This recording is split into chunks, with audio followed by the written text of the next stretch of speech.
그럼 파리 문화예술기행 두 번째 파트로서 도시를 산책하다 이 파트를 말씀드리도록 하겠습니다.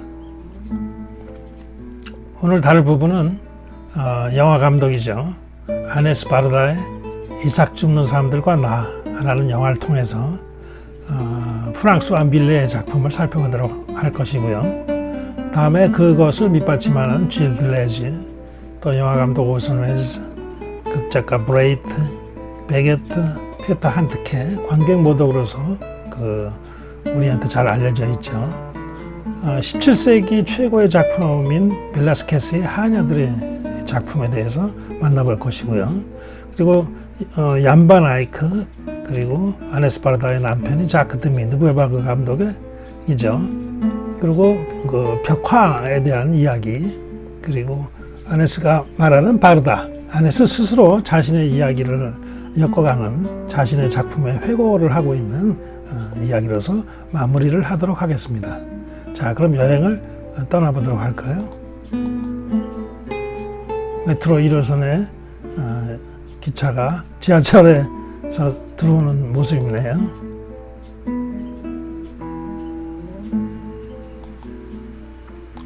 자, 에펠탑이 보입니다. 파리에는 에펠탑이 보이는 집과 보이지 않는 집으로 나눠진다고 합니다. 하지만 나중에 보니까 모든 데서 에펠탑은 밖에만 나가면 다 보이더라고요. 왜냐하면 에펠탑이 가장 높고 그렇기 때문에 보일 수밖에 없죠.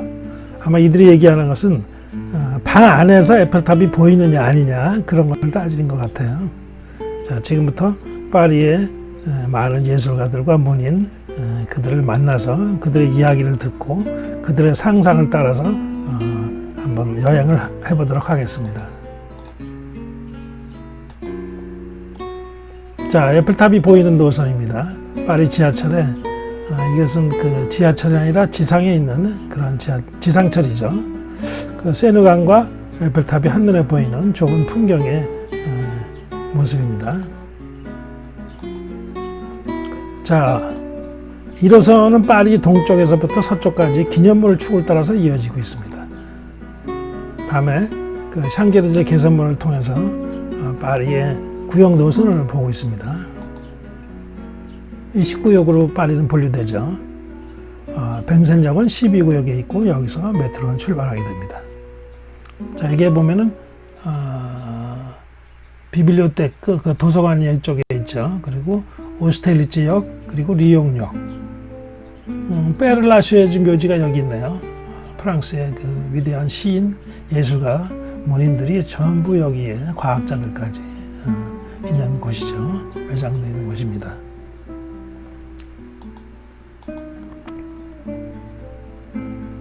(1566년도에) 뱅산성의 모습입니다. 아련한 흑백 그 풍경입니다. 네, 밀레의 작품이죠. 프랑스와 밀레는 자연주의 그 화가로서 매우 가난하게 생활을 했습니다. 한때는 그 역병이 돌아가지고 바르비족 마을로 들어가서 거기서 작품 생활을 계속 하는데요. 농민 화가로도 알려져 있죠.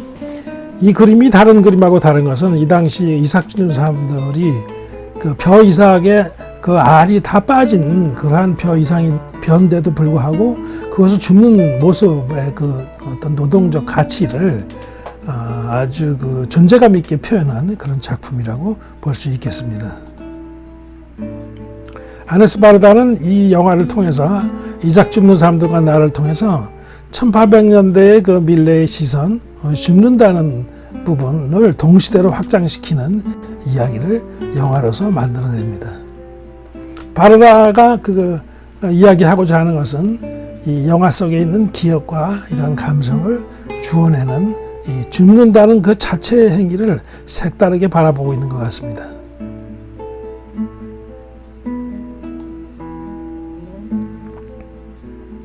자, 이것이 바르비족 마을이죠. 나중에 그 밀레의 작품은 고흐에게 영향을 많이 끼치죠. 그 이유는 바로 밀레가 자연주의 화가이면서도 그 내면에는 그 사실주의적인 어떤 인간애를 바탕에 깔고 있었기 때문에 아마 공감이 작품이 되었던 것으로 생각됩니다. 특히 이 만종이라는 작품은 매우 감동적인 작품이죠. 이 작품을 프랑스와 미국에서 서로 경매를 통해서 수집하려고 하는 과정에서 결국은 프랑스의 부호가 80만 프랑이라는 거금으로 이것을 사들여서 지금은 이제 파리 오르세이 미술관에 소장돼 있죠. 자, 문제는 바로 이 작품을 사는데 일어난 일입니다. 여기서 드루아드 스위트라는 이야기가 나오게 됩니다. 이 이야기는 무슨 말이냐면은 화가가 작품을 되팔게 될 경우 그 수익의 일부를 화가나 화가 가족에게 일부를 지급하는 정책을 얘기하는 것입니다. 왜 그러냐면은 이 그림이 엄청나게 비싸게 팔린데도 불구하고 당시 이 그림을 그린 화가 밀레는 아주 가난하게 살았다고 합니다. 그래서 이때부터 되팔을 쓸 경우는 바로 일부를 화가에게 지급하는 정책이 시작됐다고 합니다. 자, 영화감독 아네스 바르다의 이야기를 들어보겠습니다. 아네스 바르다는 소르보는 대학에서 문학과 심리학을 공부하고 그리고 에콜 데 루브르에서 미술사를 공부했습니다. 아네스 바르다의 영화는 픽션과 다큐멘터리 그 사이의 경계에서 왔다 갔다 하면서 때로는 허물고 때로는 이어지고 몽다주시키고 하면서 그 특유의 감성의 조각들을 인생의 어떤 삶의 조각들과 같이 엮어서 바느질을 기어내는 것, 하나하나의 콜라주를 이어붙이기, 이런 것이 아네스 바르다의 영화라고 보겠습니다. 사회적 메시지를 계속 던지고 이러한 부분도 특이한 부분이죠. 이삭 찍는 사람들과 나라는 포스터죠. 항상 영화 속에서는 이미지를 언어로서 강조하고 또 자본주의에 대한 어떤 뒤안길 그리고 거기에서 얽혀진 이야기들을 사회적 메시지에서 계속 제시하는 것이 특징이라고 보겠습니다. 페미니즘 영화도 한때는 많이 만들었었죠. 노래 부르는 여자와 노래 부르지 않는 여자라는 유명한 페미니즘 영화가 있어요. 그 이후에도 많은 영화를 만드는데 그럼에도 불구하고 아네스 바르다는 영화 속에서 다양한 시도를 하게 되죠. 자, 이것은 쓰레기통을 뒤지는 사람들의 모습입니다. 의외로 프랑스에는 이 도시에서 이삭죽기를 한다고 그래요. 이것을 보고 유통기한이 지난 음식이라든가 야채라든가 이런 것들을 주로 줍는 사람들이 있는데 대학생들도 이런 경우가 있고 연금생활자, 노숙자도 가끔 이런 경우가 있습니다. 이것을 이제 상징적으로 표현한 영국의 조각가입니다. 공공조각이라고 볼 수 있겠죠. 이런 작품을. 아네스 바르다의 영화 세계를 한눈으로 보여주는 것인데, 밀로아르 브리스 에 오트르 흐게아드, 깨진 거울 속에 비춰진 또 다른 시선이라는 이야기가 되겠죠. 바로 이게 아네스 바르다 영화의 철학입니다. 아네스 바르다는 그 영화 속에서 무수한 거울을 재생산하고 거기서 비춰진 다양한 시선들을 만나고 탄생시킵니다. 여기서 기법으로 미장 아빔 기법과 속역 효과를 통해서 영화를 아주 독특한 영역으로서 끌어내죠. 이것을 우리는 영화 쓰기라고도 얘기를 합니다. 이러한 과정을. 쥘 들레즈는 후기 구조주의 철학자입니다. 파리 8대학에서 미셸 푸코의 후임 교수죠.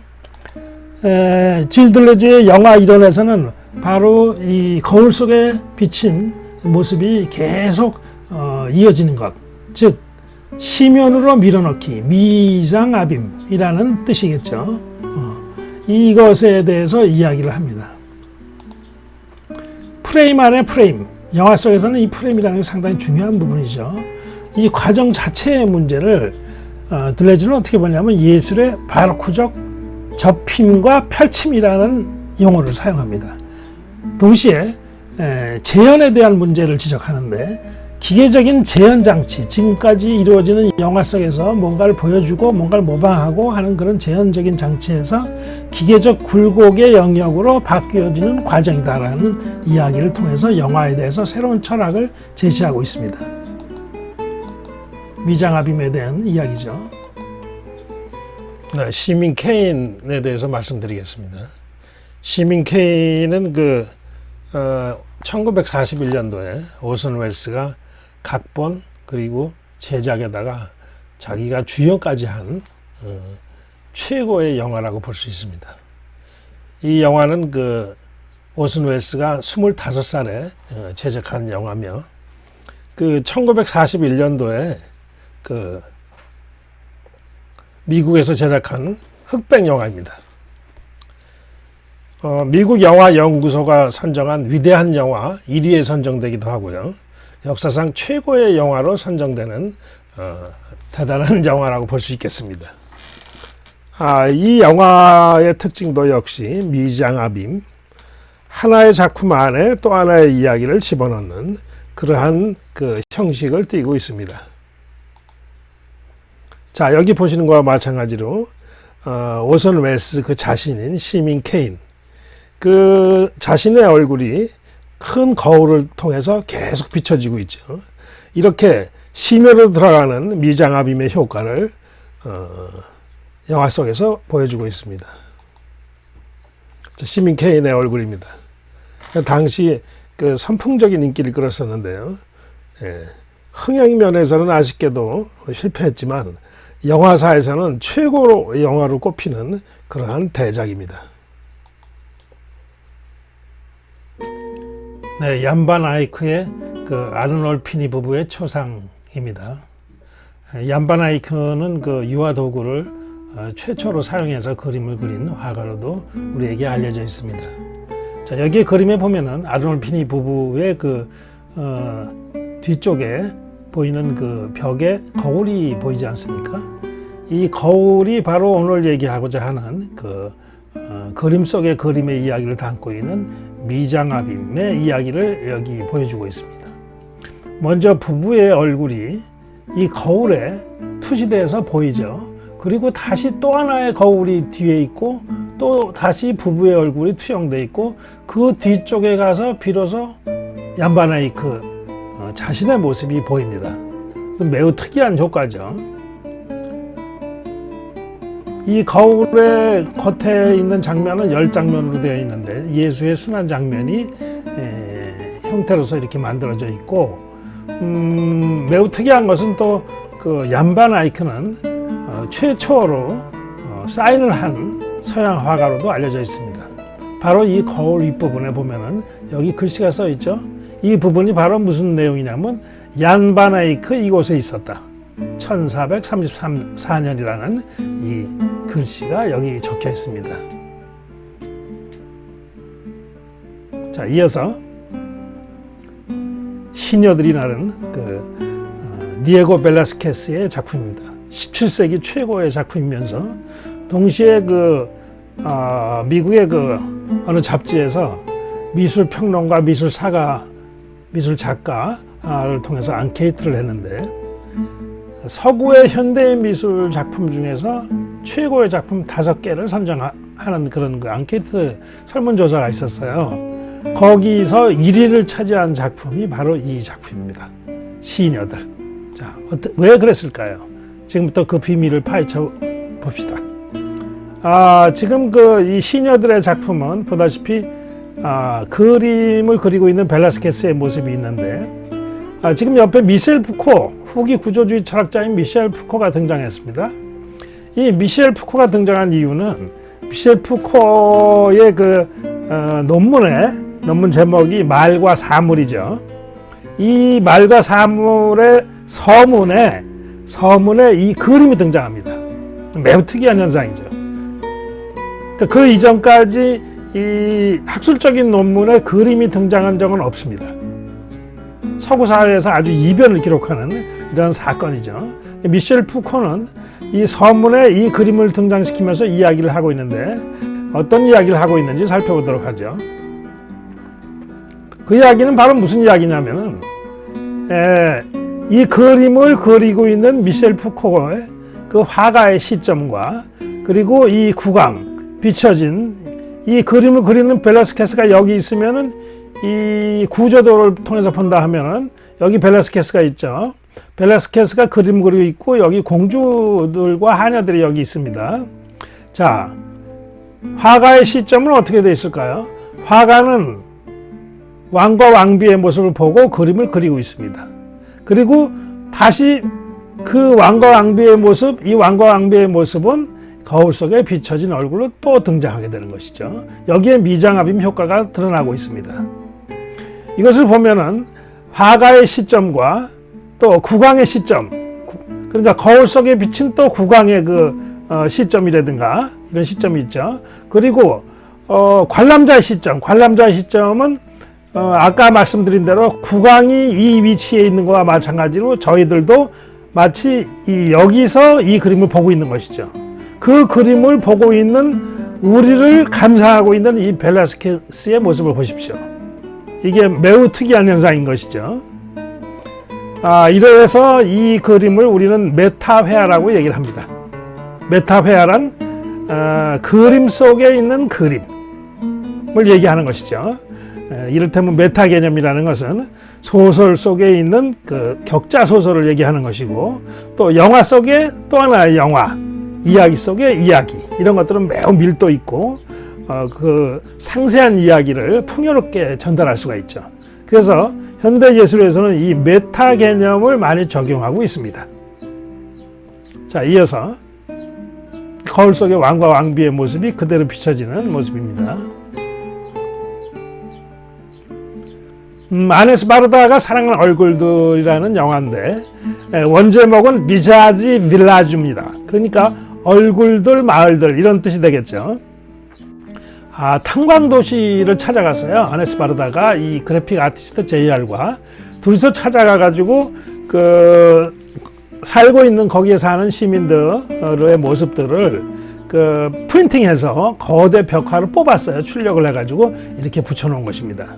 그러니까 매우 사실적인 형태의 이런 현상들이, 이미지들이, 그리고 도시 벽에 또는 무슨 창고의 커다란 벽에 마을 아줌마의 모습들, 이런 사람들이 거대한 크기로 있는 모습을 영화 속에서 볼 수가 있습니다. 아네스 바르다는 현실과 허구의 경계를 계속 삶과 함께 바느질하는 그러한 모습을 우리에게 보여주고 있습니다. 아네스 바르다의 모습이죠. 현실을 드러내는 아주 사실적인 그런 표현이기도 하지만 아네스 바르다 영화에서는 미장압임 효과와 더불어 소격 효과를 드러냅니다. 자, 그럼 소격 효과가 무엇인지 한번 볼까요? 베르톨트 브레이트입니다. 소격 효과를 처음 제시한 사람이죠. 처음에는 억척어만과 그 자식들이라는 그 전쟁의 피해를 고스란히 받고 그러한 할머니죠. 억척어몸의 이야기예요.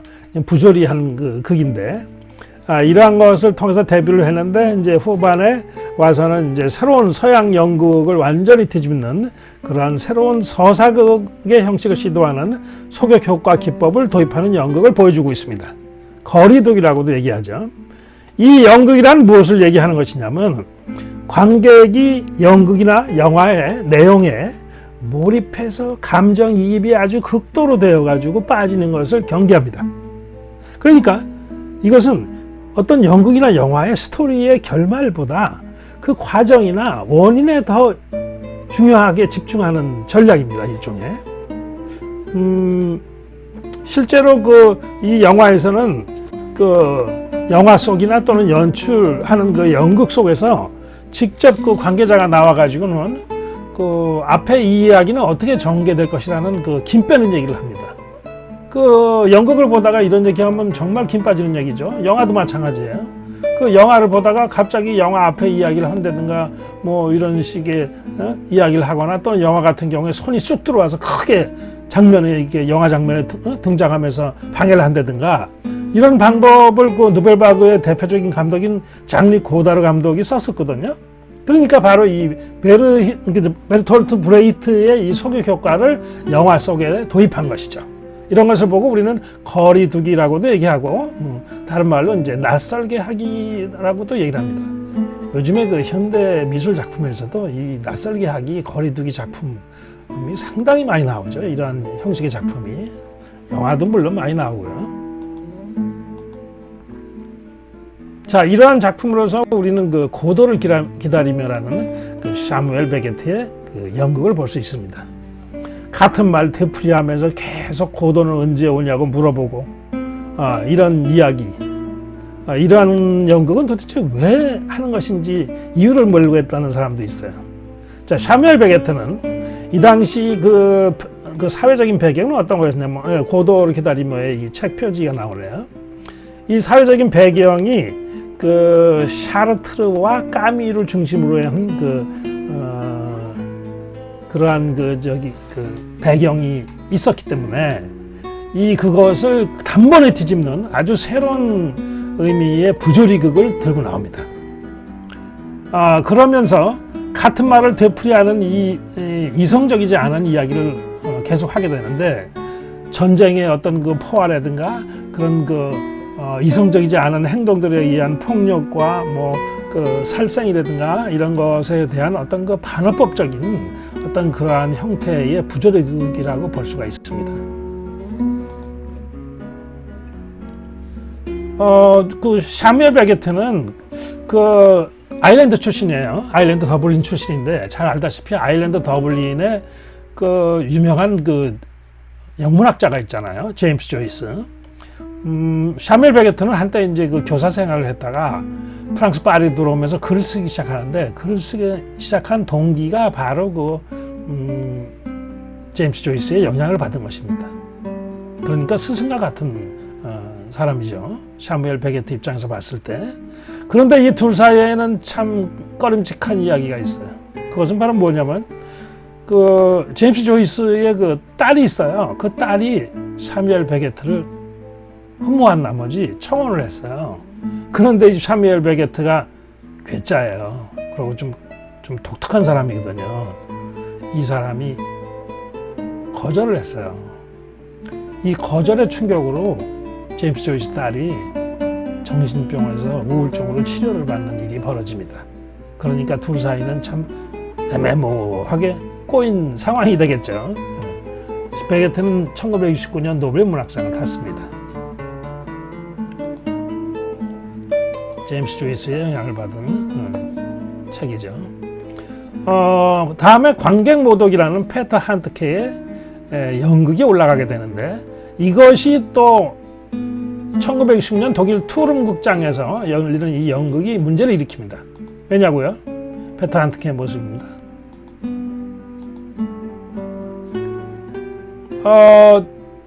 관객한테 연극은 안 하고 욕을 하고 물 뿌리고 이러한 행동을 자행하는 일이 벌어집니다. 그래서 지금도 관객모독 그 연극을 볼 때는 이 관계자들이 연극 시작하기 전에 이 앞에 있는 노약자들을 뒤로 이동해 달라고 부탁을 합니다. 그러면 불평을 하면서 이 사람들은 이동을 하죠. 아니, 일찍 와가지고 좋은 자리 잡았는데 말이에요. 지금 와가지고 우리 보고 뒤로 가라고 한다고.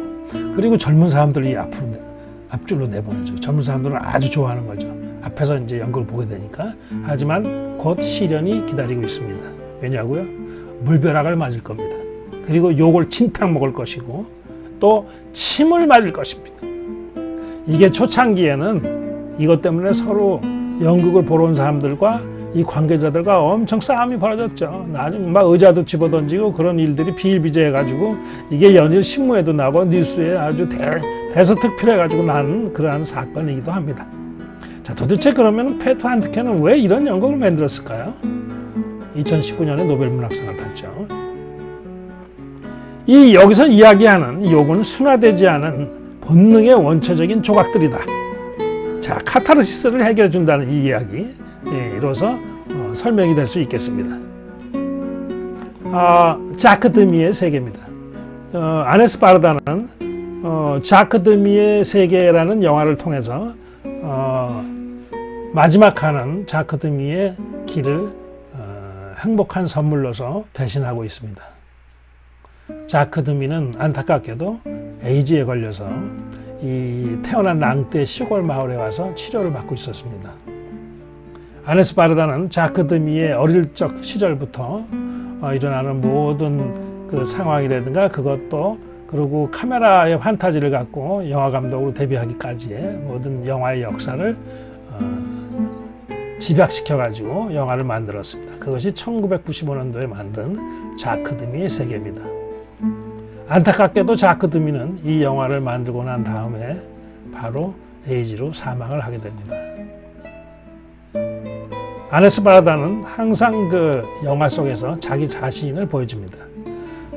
영화에 대한 이미지의 콜라주와 그리고 사회적인 메시지 그리고 자기 자신은 이 부분에 대해서 어떻게 생각하고 있고 그리고 영화에 대해서 계속되는 질문을 하고 이러한 방법을 통해서 소통을 하는 그러한 그 특징을 가지고 있죠.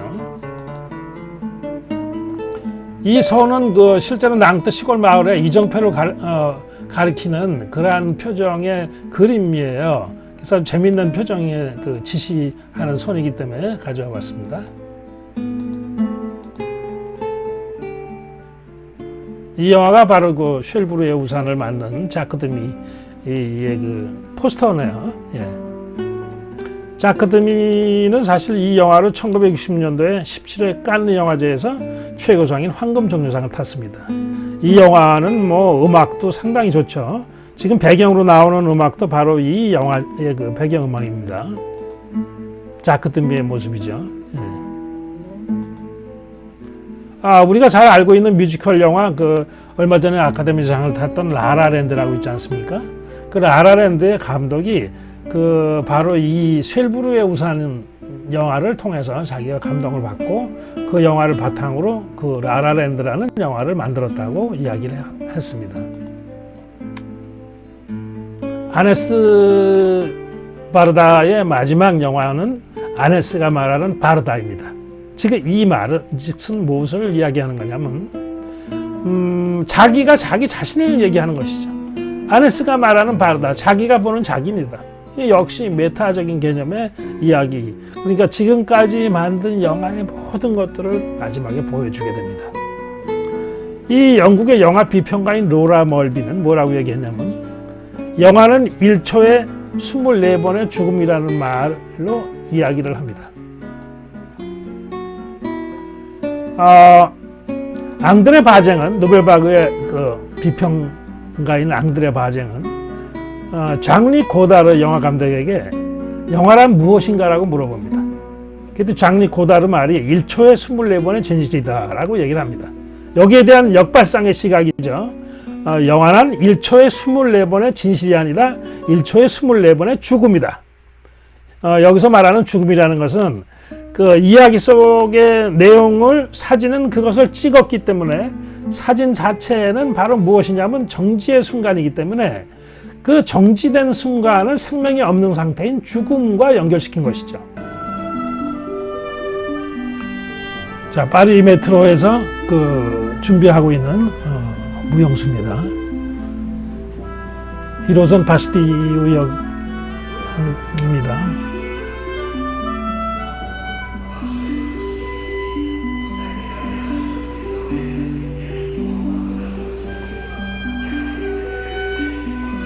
지하철에 있는 사람들이 그 음악과 무용을 통해서 순화되고 새롭게 그 순수한 감정의 세계로 빠지는 그러한 그